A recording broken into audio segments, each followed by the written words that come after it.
नमो भगवते वासुदेवाय. तर आपण श्रीमद भागवत महापुराण पाहत आहोत आणि त्यातील हा आपला 9वा स्कंद. 9व्या स्कंदातील अध्याय 8वा. 8व्या अध्यायामध्ये आपण सगर चरित्र पाहणार आहोत. श्री सुकाचार्य म्हणतात, रोहिताचा पुत्र हरित होता. हरिताचा पुत्र चंप झाला. त्यानेच चंपापुरी वसविली होती. चंपाचा सुदेव आणि त्याचा पुत्र विजय झाला. विजयाचा भरुकाचा वृक्क आणि वृक्काचा पुत्र बाहुक झाला.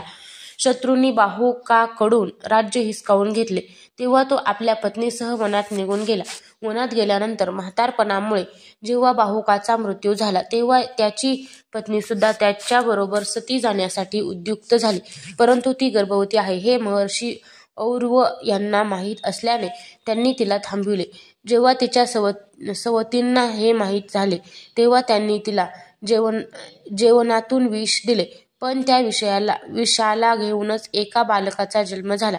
विषासह गर जन्म झाल्याकारणाने सगर नाव पडले. हा अतिशय कीर्तिमान होता. सगर चक्रवर्ती होता. त्याच्या पुत्रांनी पृथ्वी खोदून समुद्र तयार केला होता. सगराने आपले गुरुदेव और्य यांची आज्ञा मानून जाल, जंघ, यवन, शक, हेय आणि बर्बर जातीत लोकांचा वध केला नाही, परंतु त्यांना विद्रूप केले. त्यापैकी काहींच्या डोक्यांचे मुंडन केले, काहींना दाढी मिशा ठेवण्यास सांगितले, काहींना केस मोकळे सोडवण्यास सांगितले, तर काहींचे अर्धे मुंडन केले. सगराने काही लोकांना फक्त वस्त्र अंगावर पांघरण्याची आज्ञा केली, नेसण्याची नाही, आणि काहींना फक्त लंगोटी नेसण्यास सांगितले, वस्त्र पांघरण्यास नव्हे. यानंतर राजा सगराने और्व ऋषींच्या उपदेशानुसार अश्वमेध यज्ञांच्या द्वारा संपूर्ण वेद व देवतामय आत्मस्वरूप सर्व शक्तिमान भगवंताची आराधना केली. त्याच्या यज्ञात जो घोडा सोडला होता तो इंद्राने चोरून नेला. त्यावेळी सुमतीपासून जन्मलेल्या सगराच्या गर्विष्ठ मुलांनी पित्याच्या आज्ञेनुसार घोड्यासाठी पृथ्वी धुंडाळली. पण जेव्हा घोडा सापडला नाही तेव्हा त्यांनी सर्व बाजूंनी पृथ्वी खोदली. खोदता त्यांना ईशान्य दिशेला कपिल मुनीजवळ आपला घोडा दिसला. घोड्याला पाहून ते 60,000 राजकुमार शस्त्रे हातात घेऊन, हाच आमचा घोडा चोरणारा चोर आहे आणि वर डोळे मिटून बसला आहे, मारा ह्या निचाला, असे म्हणून त्यांच्याकडे धावले. त्याच वेळी कपिल मुनींनी आपल्या पापण्या उघडल्या. इंद्राने राजकुमारांची बुद्धी हिरावून घेतली होती, म्हणूनच त्यांनी त्या महापुरुषाचा तिरस्कार केला. यामुळे त्यांच्या शरीरातच आग उत्पन्न होऊन तिच्यामुळे क्षणार्धात ते सर्व जळून खाक झाले. सगराचे पुत्र कपिल मुनींच्या क्रोधामुळे जळून गेले हे म्हणणे योग्य नाही, कारण ते तर शुद्ध सत्वगुणांचे आश्रय आहेत. त्यांचे शरीर जगाला पवित्र करीत असते. क्रोधरूपी तमोगुणी त्यांच्यामध्ये असणे कसे शक्य आहे बरे? पृथ्वीवरील धूळ आकाशाला कशी चिकटते काय? हा संसार सागर एक मृत्यूकडे नेणारा मार्ग आहे. याला पार करून जाणे अत्यंत कठीण आहे. परंतु कपिल मुनींनी या जगात सांख्यशास्त्र रूपी एक अशी भक्कम नाव बनविली आहे की मुक्तीची इच्छा करणारी कोणतीही व्यक्ती हिच्याद्वारे तो समुद्र पार करू शकते. ते केवळ परमज्ञानीच नव्हे तर स्वतः परमात्मा आहेत. हा शत्रू, हा मित्र, अशी भेदबुद्धी त्यांचे ठिकाणी कशी बसेल बरे? सगराची दुसरी पत्नी केशिनी हिच्यापासून त्याला समंजस नावाचा एक मुलगा झाला होता. असमंजस नावाचा एक मुलगा झाला होता. असमंजसाच्या पुत्रांचे नाव अंशुमान होते. ते आपले आजोबा सगर यांच्या आज्ञेचे पालन करून त्यांच्याच सेवेत मग्न राहत असे. असमंजस मागच्या जन्मी योगी होता. आसक्तीमुळे तो योगापासून विचलित झाला होता, परंतु आताही त्याला पूर्वजन्मांचे स्मरण होते. म्हणून बांधवांना प्रिय वाटणार नाही असे काम तो करी. तो कधी कधी निंद्य कर्मे करी आणि स्वतः वेडा आहे असे दाखवी. इतकेच काय, खेळताना मुलांना शरयू नदीत टाकून देई.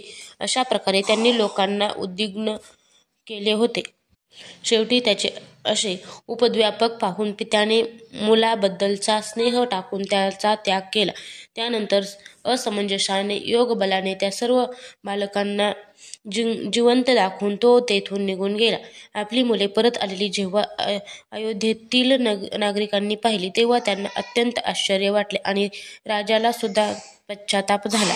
यानंतर सगराच्या आज्ञेने अंशुमान घोड्याचा शोध घेण्यासाठी निघाला. त्याने आपल्या चुलत्यांनी खोदलेल्या समुद्राच्या किनाऱ्याने जाऊन त्यांच्या शरीराच्या भस्माजवळच घोड्याला पाहिले.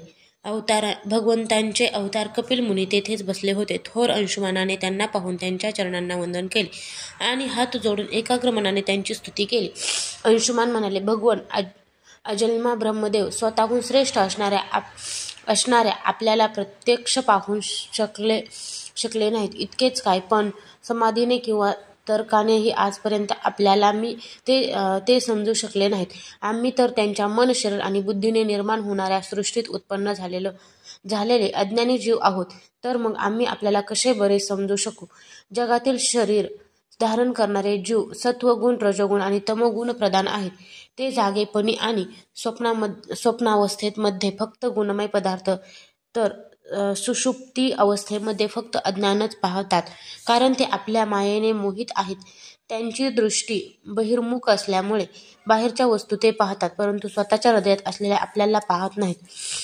आपण ज्ञानघन आहात. सनंदनादी मुनी आत्मस्वरूपाच्या अनुभवाने मायेच्या गुणामध्ये उत्पन्न होणारा भेद आणि त्याचे कारण अज्ञान यांना दूर सारून आपले चिंतन करीत असतात. मायेच्या गुणांनी भुलून गेलेला मी मूर्ख आपले चिंतन कसे करणार? माया तिचे गुण आणि गुणांमुळे होणारी कर्मे तसेच कर्मांच्या संस्कारांनी बनलेले लिंग शरीर होय. हे आपल्याला नाहीच. आपल्याला नाव नाही की रूप नाही, आपल्यामध्ये कार्य नाही की कारण नाही. आपण सनातन आत्मा आहात. ज्ञानाचा उपदेश करण्यासाठीच आपण हे शरीर धारण केलेले आहे. आम्ही आपणास नमस्कार करतो. प्रभो, हे जग म्हणजे आपल्या मायेचीच करामत आहे.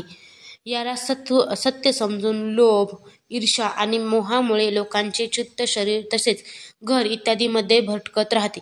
सर्व प्राण्यांचे आत्मा असणाऱ्या हे प्रभो, कामना, कर्म आणि इंद्रियांचा आश्रय असणाऱ्या माझ्या मोहाला घट्टफास आज आपल्या दर्शनाने तुटला आहे. श्री सुख म्हणतात, परीक्षिता, कपिल देवांच्या प्रभावाने जेव्हा अंशुमान याने असे वर्णन केले तेव्हा त्यांनी मनोमन अंशुमनावर अतिशय कृपा केली आणि म्हटले. श्री भगवान म्हणाले, पुत्रा, हा घोडा तुझ्या आजोबांचा यज्ञ पशु आहे. याला तू घेऊन जा. तुझ्या जळून भस्म झालेल्या चुलत्यांचा उद्धार फक्त गंगाजलानेच होईल. त्याला दुसरा कोणताही उपाय नाही. अंशुमनाने मोठ्या नम्रतेने त्यांना प्रसन्न करून त्यांना प्रदक्षिणा घातली आणि तो घोड्याला घेऊन आला. सगराने त्या यज्ञ पशूच्या द्वारा यज्ञाची समाप्ती केली. तेव्हा सगराने अंशुमनावर राज्याचा कारभार सोपविला आणि तो स्वतः विषयांविषयी निस्पृह आणि बंधनमुक्त झाला. महर्षी औरव्य यांनी दाखविलेल्या मार्गाने त्याने परमपदाची प्राप्ती करून घेतली. अध्याय 8 समाप्त.